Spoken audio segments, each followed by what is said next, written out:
Thank you so much, Dr. Mohan, and the committee for giving me this honor. I'm going to wear my bling, and like Professor Chandran, I wish my mother was here today, because I don't think she really thought, she was never really sure what I actually did for a living. She said, if you travel so much, when do you actually work? So I said, travel is work, Mama, but here I am.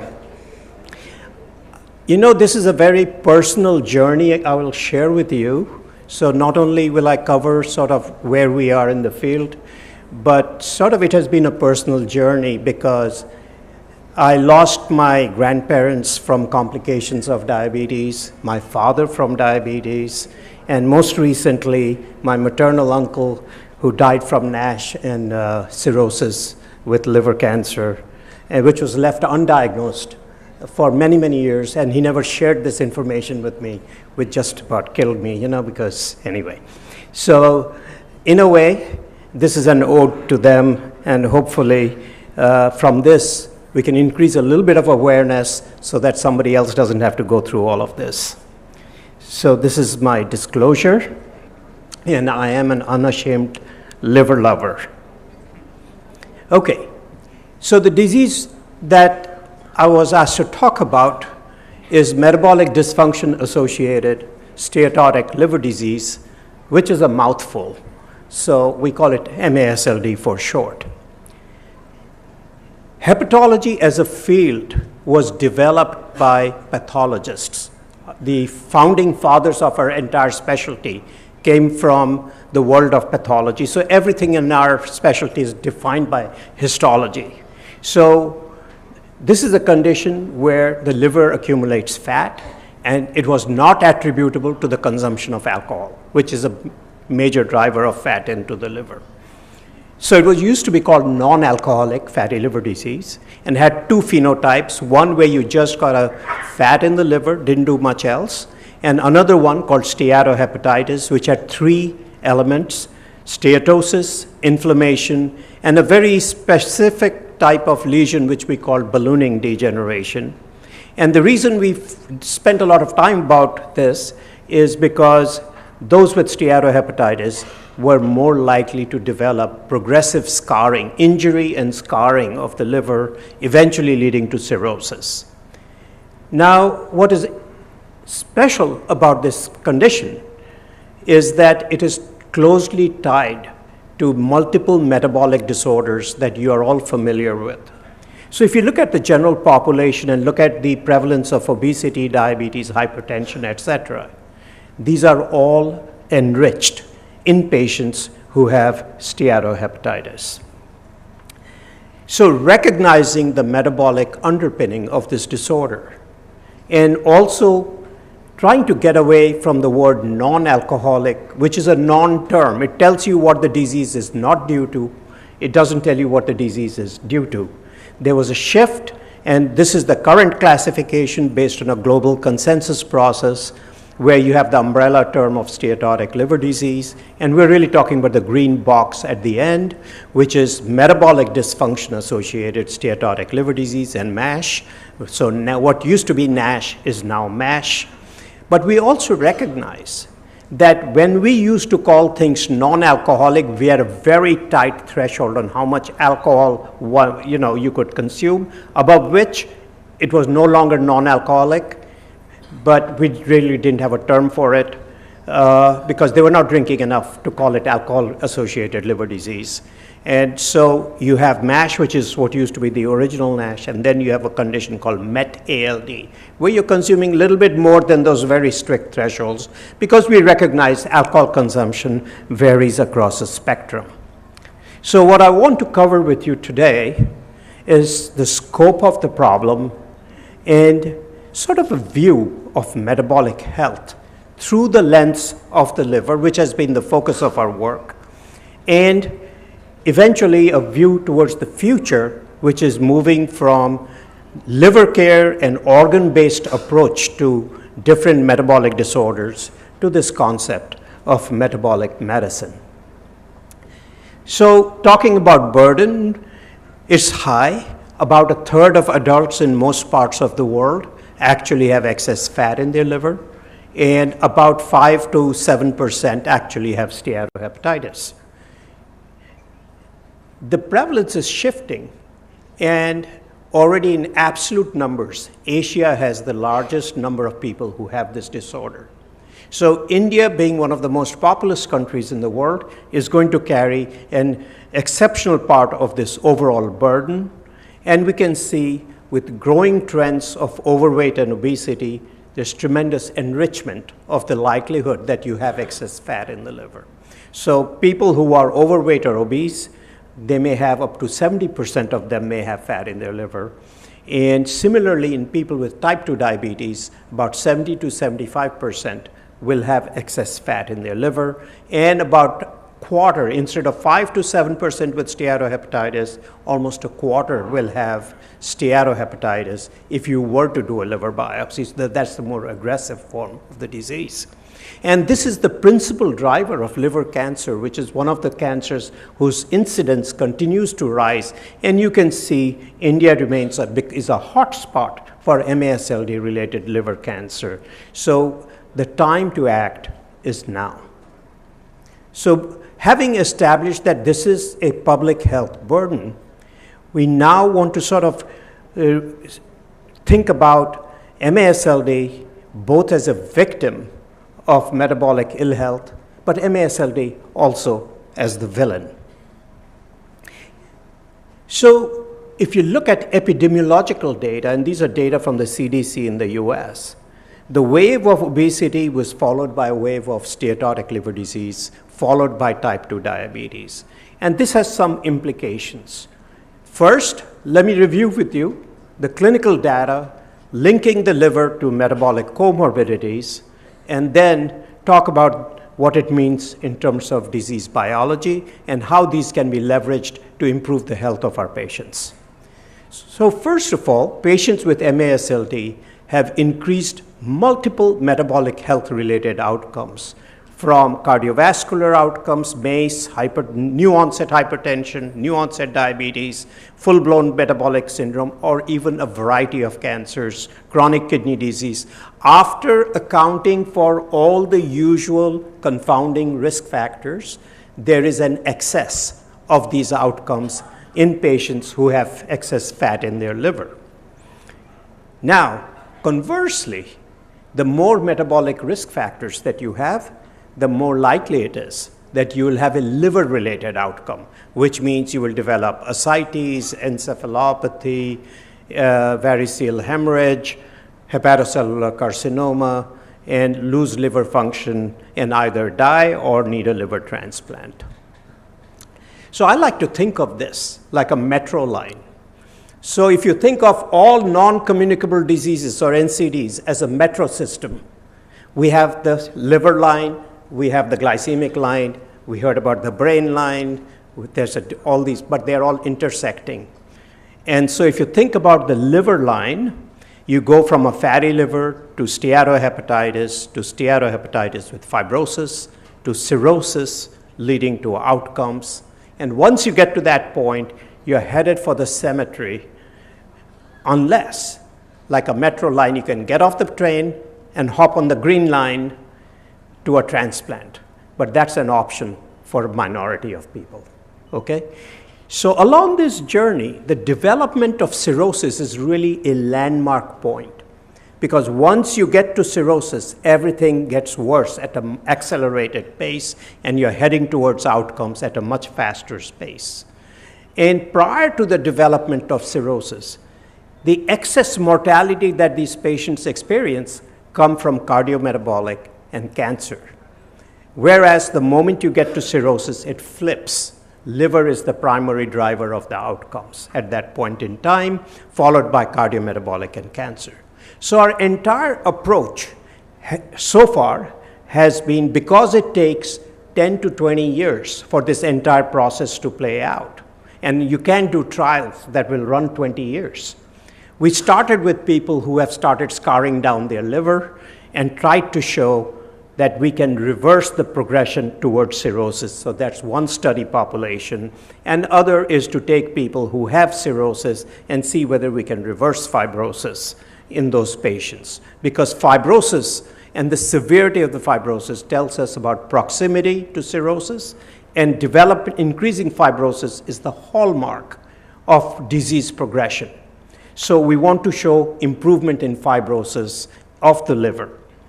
And essentially, while we have been focused on doing all of this, these are the reason for we do it this way is because in the short term, this is what we can demonstrate. Because these diseases have a chronic, indolent, and take a long time to move to outcomes. But in the end, what we really want to show is less progression to outcomes. So when we talk about clinically meaningful benefit to our patients, we're talking about improving how a patient feels, how a patient functions, and how a patient survives. So there is a feel, function, survive paradigm of clinical benefit, which is the basis, at least by the European Medicines Agency and by the FDA, for how any drug is approved for any disease. And all these other things we showed you about improving fibrosis, all of this, these are surrogate endpoints. So we'll keep that in the back of our mind as we continue forward through this journey, through this metro system. Remembering also that it's not just metabolic, something we as physicians often do not do is really have a conversation with our patients, particularly in primary care, about their alcohol consumption. And even when it is modest, but it is on a regular basis, what this study shows is that if you look at the number of cardiometabolic risk factors on the y-axis and the amount of alcohol consumed per week on the x-axis, if you have one metabolic risk factor and you consume 0 to 4 drinks per week, that has the lowest risk in green in this heat map. And at the top right, when you have multiple 4 to 5 metabolic risk factors and you're consuming somewhere between 2 to 4 drinks per day, they have the highest risk of clinical outcomes. All right, so what we have reviewed is that more liver disease, more metabolic outcomes in MASLD, even after correcting for confounders. Now let's talk about the biological links and thinking about what it means to have fat in the liver as an upstream event to the development of diabetes and hypertension and all these other things. So this is the study that led us to my whole journey through MASLD.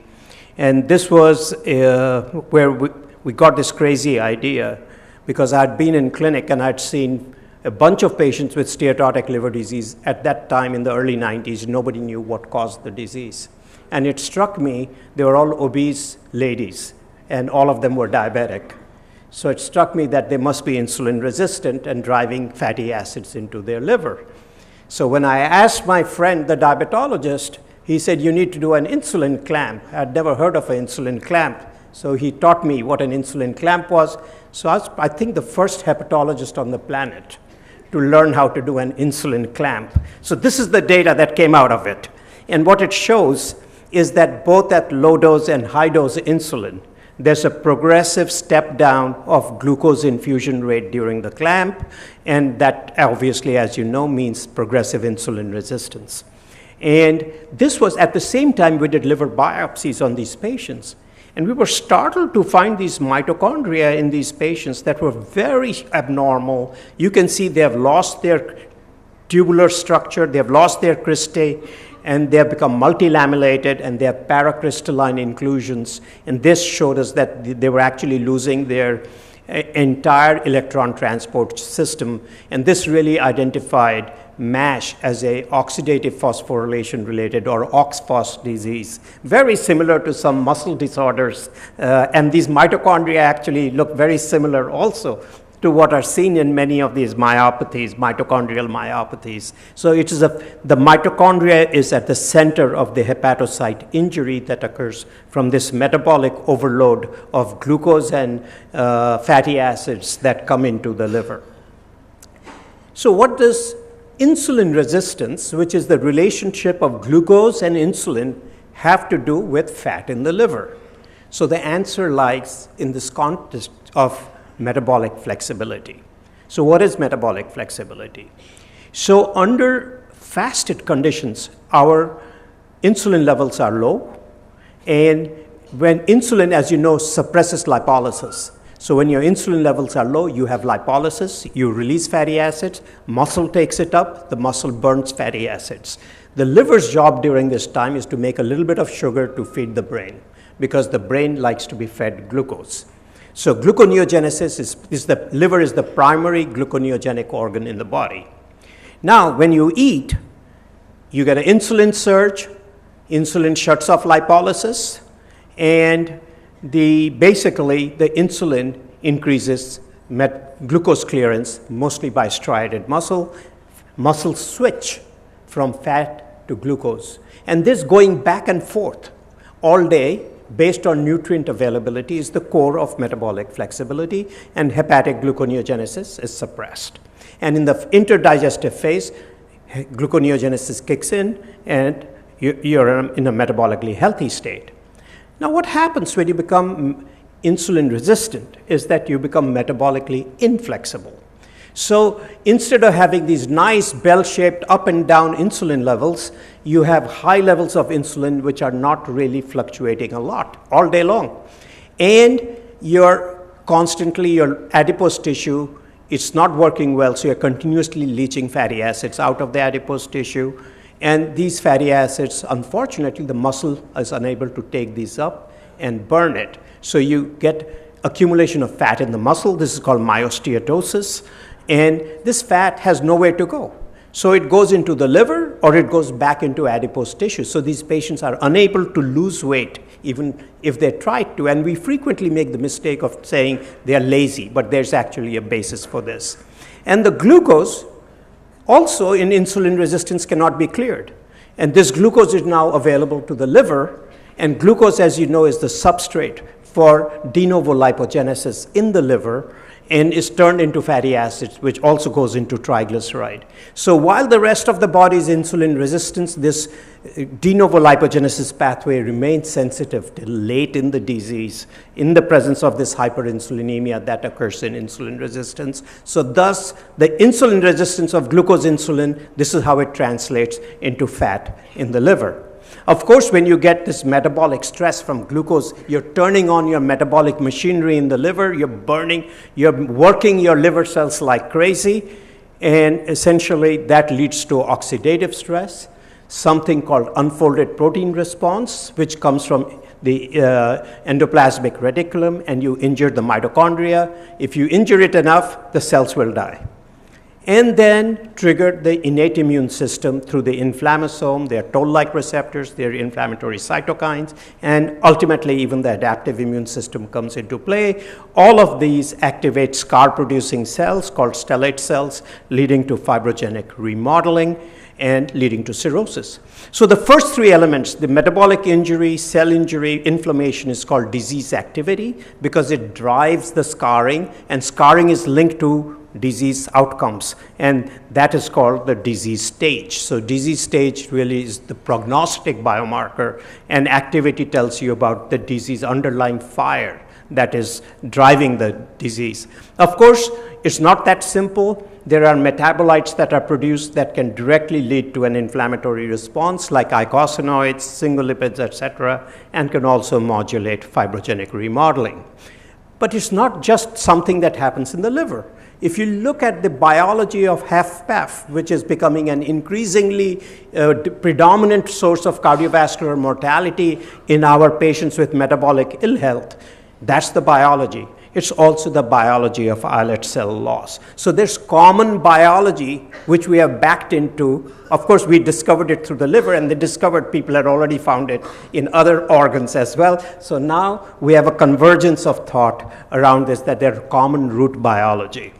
The liver also drives cardiovascular disease by dysregulation of the metabolic pathways in the liver during this condition, where you see the HMG-CoA reductase levels are up despite accumulation of free cholesterol in the liver, and the HMG-CoA activity is linked to LDL levels in these patients. Furthermore, because these patients are making more VLDL, more triglycerides, and they are larger particles of VLDL, you end up getting more small dense LDL, which is the kind of LDL particle that can penetrate the endothelium and get into those atherogenic plaques and are more inflammatory and lead to more oxidative stress. So with that, we've developed this paradigm of moving from healthy to metabolically unhealthy to clinically silent disease, to clinically obvious disease, connected by common biology, leading to cardiovascular disease, diabetes, chronic kidney disease, liver disease. You would add neurocognitive decline as well, and eye disease, and I couldn't fit everything in one slide, so for simplicity, we kept it this way, but you get the concept.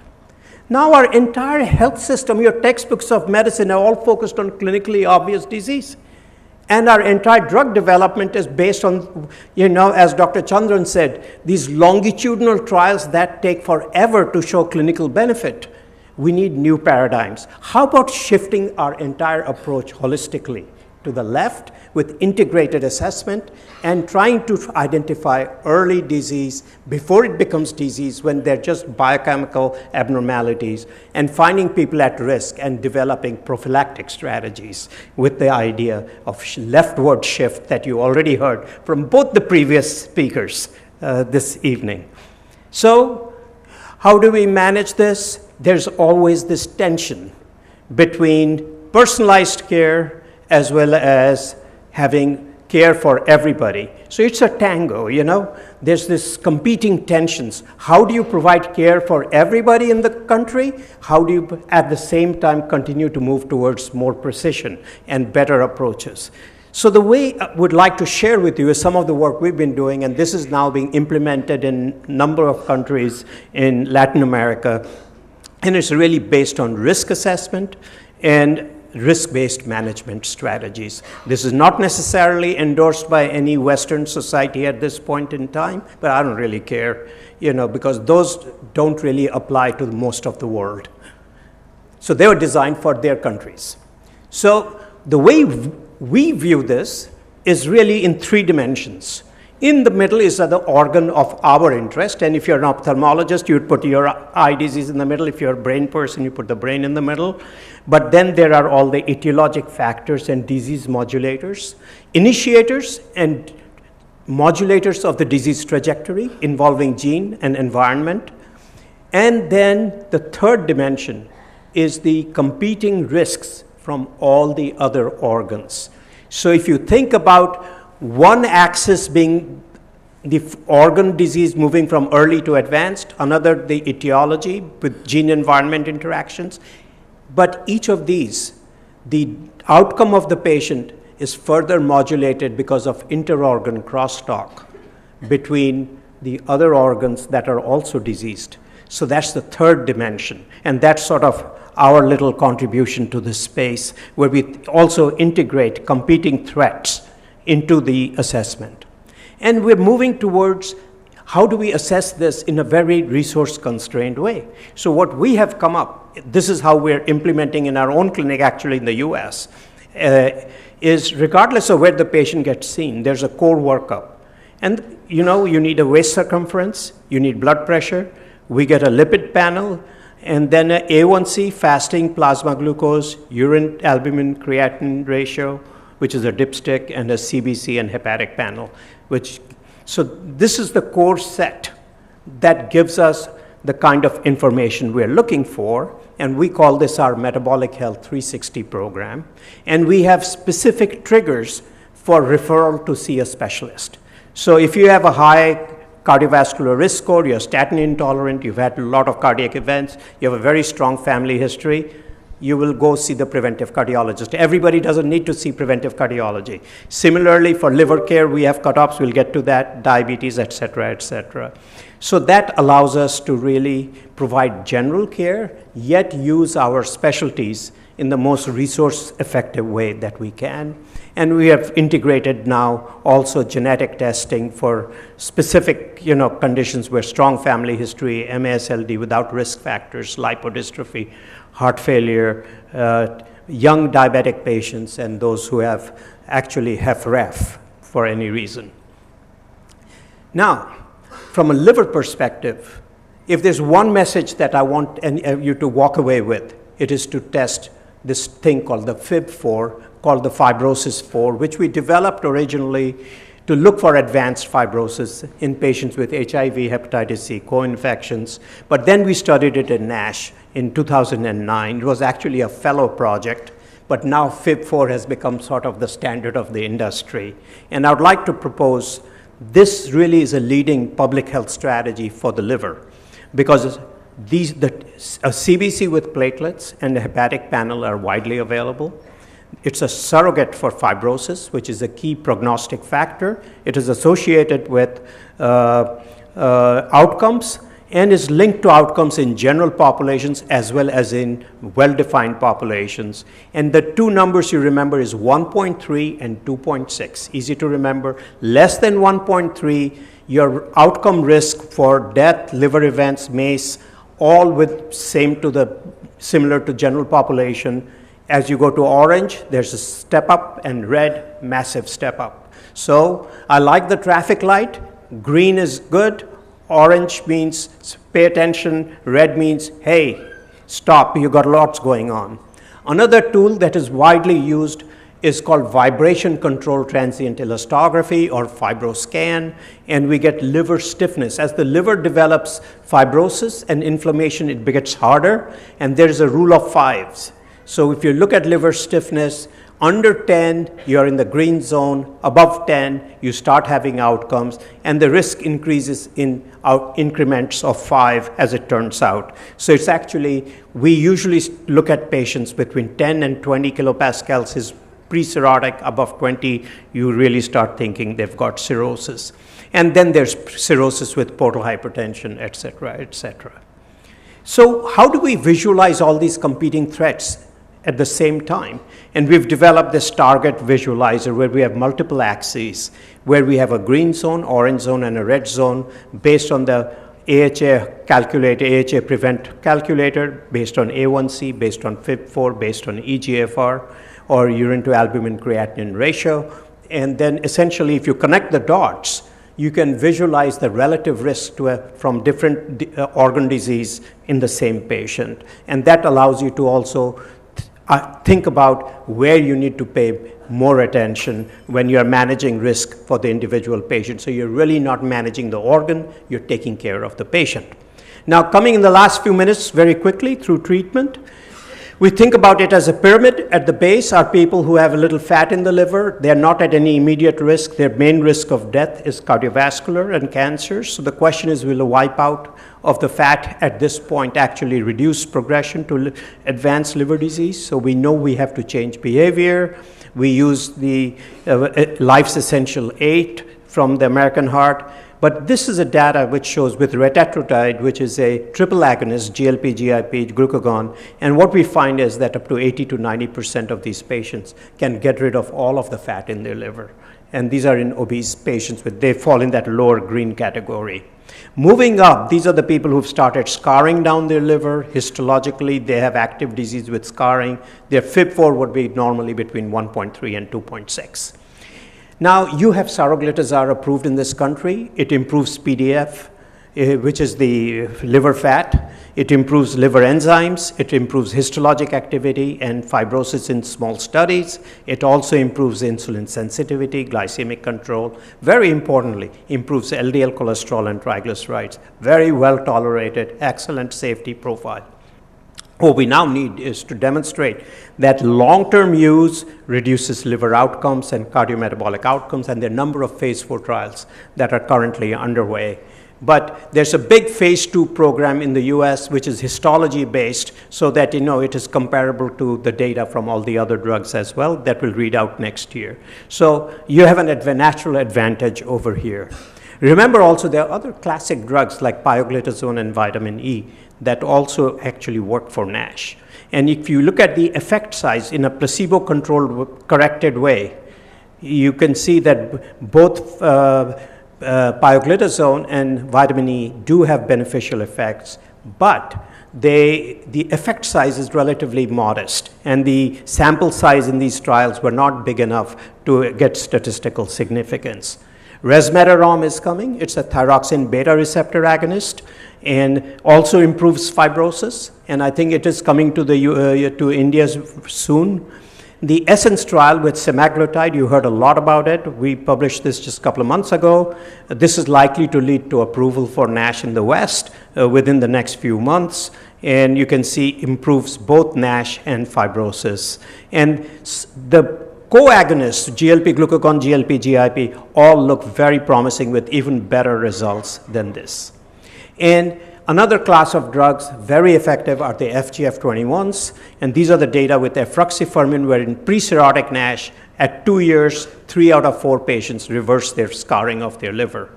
Now, what about at the top, people who have already developed cirrhosis? What do you do for them?